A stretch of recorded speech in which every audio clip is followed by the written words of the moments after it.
பாதுகாக்கும் அனைத்து தரப்பினருக்கும் பகிரங்க வேண்டுகோள். பிக்குவினால் பாலியல் வன்கொடுமைக்கு உள்ளான அனுராதபுரம் சிறுமிக்கு நீதி வழங்குக. சட்டத்தை பாதுகாப்போரே, வலியோரை பாதுகாக்க எளியோரை மிதிக்காதீர்.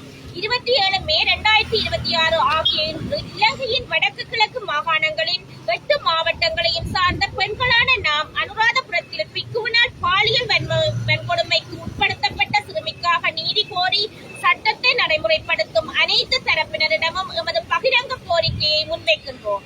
இலங்கை ஜனநாயக சோசலிச குடியரசின் 1978 ஆண்டு அரசியல் அமைப்பின் உறுப்புரிமை 12 ஆனது சட்டத்தின் முன்னால் அனைவரும் சமனானவர்கள், அனைவரும் சமமான முறையில் சட்டத்தால் பாதுகாக்கப்பட வேண்டியவர்கள் என கூறுகிறது. இலங்கை தண்டனை சட்ட கோவையின் 1995 ஆண்டு 22 இலக்க திருத்தச் சட்டம் சட்டத்தால் தடை செய்யப்பட்ட வன்புணர்வை பாரதூரமான குற்றமாக கூறுகிறது. இச்சட்ட கோவையின் பிரிவு 363 ஊனா பிரிவு 16 வயதுக்கு கீழ்பட்ட பெண்ணை அவரின் சம்மதத்துடனோ சம்மதமின்றியோ வன்புணர்வுக்கு உட்படுத்தினால் குற்றவாளிக்கு தண்டனை கோவையின் சரத்து 364 கீழ் கடூழிய சிறை தண்டனை விதிக்கப்படுவதோடு நட்ட ஈடு வழங்கவும் தீர்மானிக்கப்படும் என்று கூறுகிறது. 1979 ஆண்டு இலங்கை குற்றவியல் நடைமுறை சட்டம் இலக்கம் 15 முதலாவது அட்டவணையின் நிரல் 5 ஆனது வன்புணர்வு என்பது பிணை வழங்கப்படாத குற்றமாக கூறுகிறது. 1997 ஆண்டு பிணை சட்டம் இலக்கம் 30 பிரிவு 14 ஆவண ஆனது குறிப்பிட்ட குற்றத்தின் பாரதூரத்தன்மை குறிப்பிட்ட குற்றத்தின் பால் பொதுமக்கள் ஆற்றும் எதிர்வினையானது பொதுமக்கள் மத்தியில் அமைதியின்மையை உருவாக்குமானால் குறிப்பிட்ட சந்தேக நபருக்கு அல்லது குற்றவாளிக்கு நீதிமன்றம் பிணை வழங்காது என கூறுகிறது. அனுராதபுர சிறுமிக்கு இழைக்கப்பட்ட பாலியல் வன்கொடுமையானது முழு இலங்கை மக்களையும் அதிர்ச்சிக்கும் துயரத்திற்கும் உள்ளாக்கியுள்ளது. மக்கள் பாதிக்கப்படும் போது வணக்கஸ்தலங்களை நாடி வந்து அடைக்கலம் அடைவர். உதாரணத்திற்கு போர்க்காலங்களிலும் இன வன்முறைகளின் போதும் கோயில்களிலும் தேவாலயங்களிலும் பௌத்த விகாரிகளிலும் பள்ளிவாசல்களிலும் மக்கள் அடைக்கலம் அடைந்தனர்.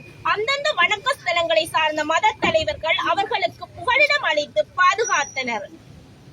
அண்மைய டிட்வா புயலினால் மத்திய மலைநாட்டில் பாதிக்கப்பட்ட சிங்கள தமிழ் மக்கள் பௌத்த பெண்சாலைகளில் அடைக்கலம் அடைந்திருந்தனர். அங்கிருந்த பௌத்த பிக்குமார் அடைக்கலம் அடைந்தவர்களை இனமத பேதமற்று இரவு பகலாக பராமரித்து ஆறுதல் அளித்தனர்.